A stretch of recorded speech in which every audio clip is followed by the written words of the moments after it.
প্রিয় দর্শক, আসসালামু আলাইকুম এবং অনেক অনেক শুভকামনা সবার জন্য। কয়েক মাস আগে গাইবান্ধার শাকিল নামে এক ভদ্রলোক পতিত শেখ হাসিনার সঙ্গে একটি টেলিফোনিক কনভারসেশন করছিলেন।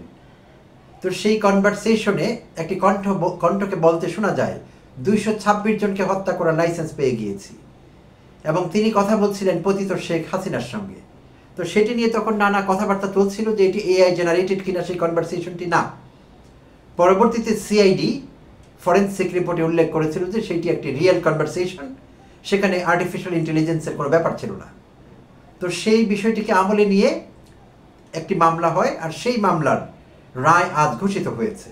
আর গত 5 আগস্ট 2024 শেখ হাসিনা পালিয়ে যাবার পর, ভারতে আশ্রয় নেওয়ার পর এই প্রথম কোনো মামলায় শেখ হাসিনার বিরুদ্ধে একটি রায় ঘোষিত হলো, এবং আজই সেটি হয়েছে।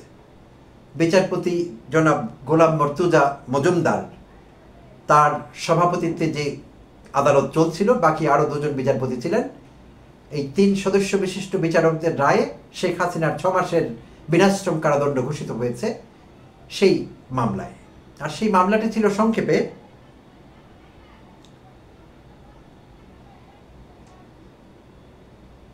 কয়েক মাস আগে 226 জনকে হত্যার লাইসেন্স পেয়ে গেছি এমন একটি অডিও অনলাইনে ছড়িয়ে পড়ে। অডিওর এই বক্তব্য শেখ হাসিনার উল্লেখ করে তিনি ও শাকিল আকন্দ বুলবুলের বিরুদ্ধে ট্রাইব্যুনালে আদালত অবমাননার মামলা করে প্রসিকিউশন। সেই মামলায় আজ চূড়ান্ত শুনানি শেষে রায় দিল আদালত। রায়ের পর সাংবাদিকদের সঙ্গে কথা বলেন chief prosecutor Tajul Islam.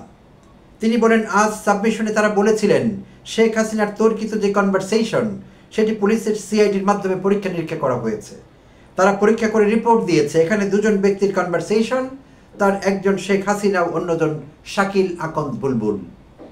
কনভারসেশনটি AI generated নয়, অর্থাৎ প্রযুক্তির সাহায্যে তৈরি করা হয়নি, এটি একটি জেনুইন কনভারসেশন।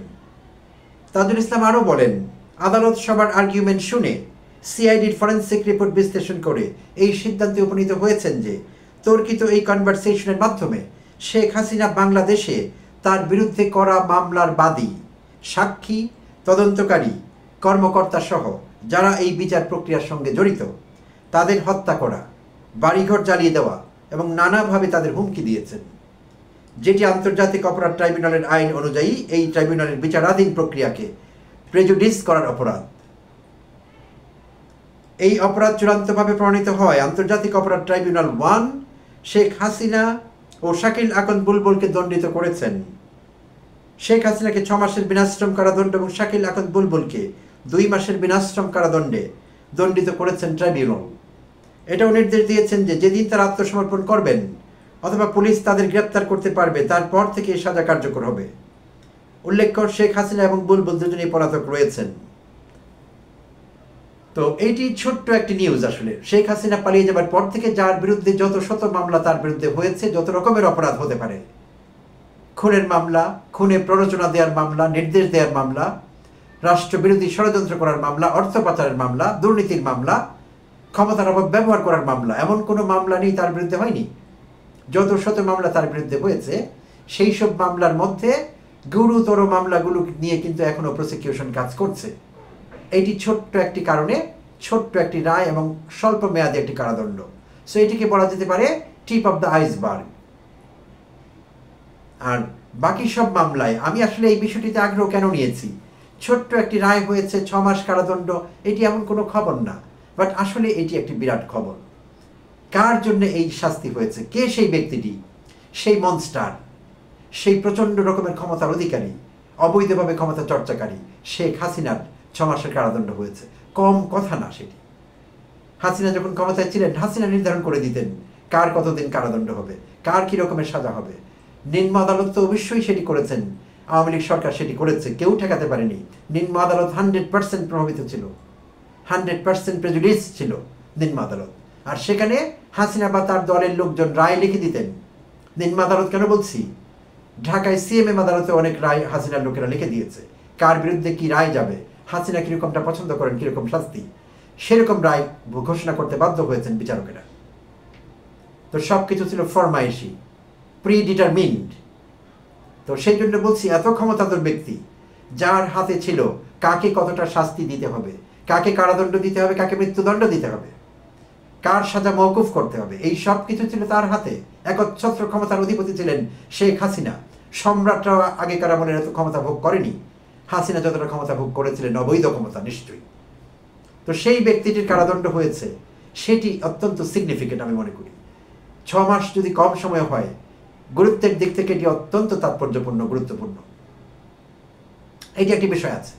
আর আরেকটি বিষয় যেটি বলছিলাম যে এটি তো টিপ অফ দি আইসবার্গ, মাত্র তো শুরু হলো, পার্টি মাত্র শুরু হয়েছে, সারা রাত বাকি আছে, পার্টি আরও চলবে, ধুমধারাক্কা হবে, সেখানে অনেক কিছু হবে।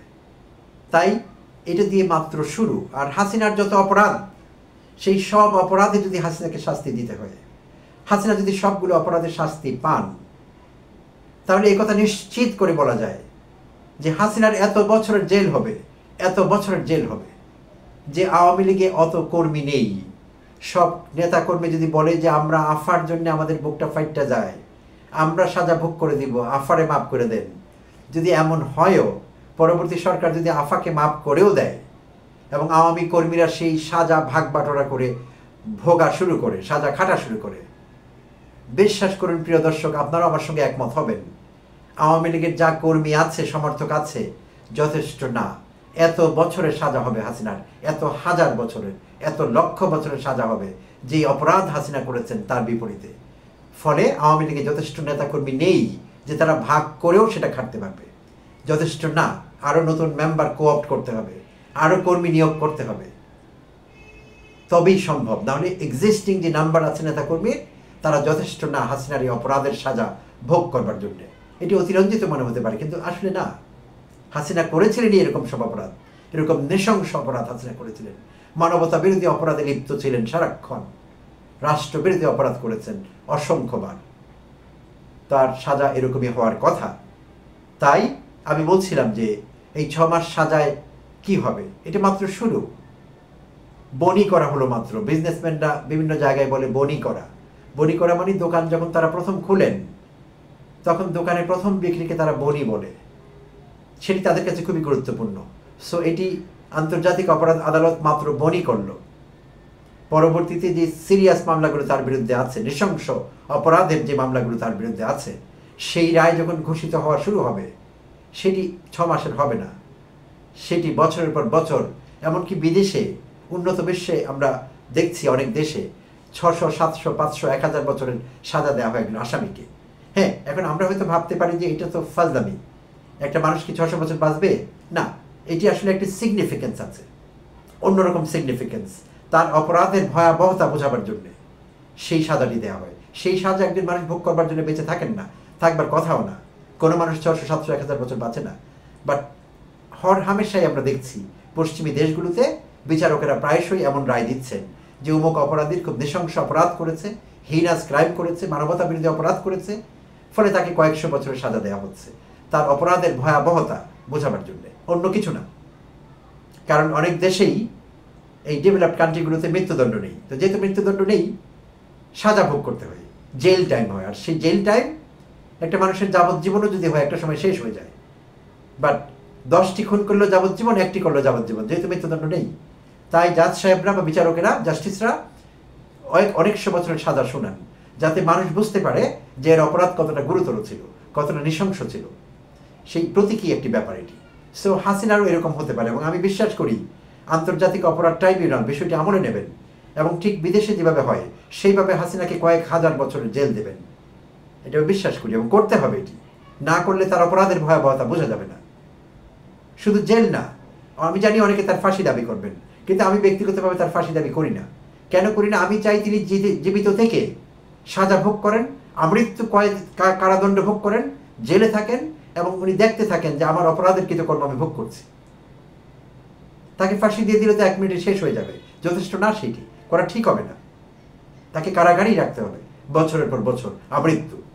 এটি তার শাস্তি, এবং এটি হবে নিঃসন্দেহে, এতে কোনো সন্দেহ নেই। ধন্যবাদ দর্শক, ভালো থাকবেন, কথা হবে পরের ভিডিওতে।